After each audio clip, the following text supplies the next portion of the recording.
طبعا مثل ما راكم تشوفوا هذه الصورة لقيادات عسكرية بامتياز، وليس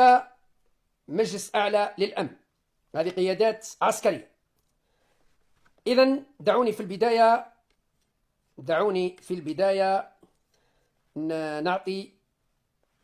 هذا التوضيح لمن يهمه الأمر.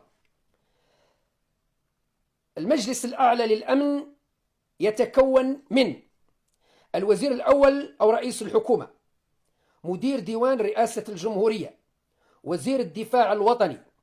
الوزير المكلف بالداخلية، الوزير المكلف بالشؤون الخارجية، وزير العدل حافظ الأختام، رئيس أركان الجيش الوطني الشعبي، قائد الدرك الوطني، المدير العام للأمن الوطني، المدير العام للوثائق يعني للتوثيق والأمن الخارجي،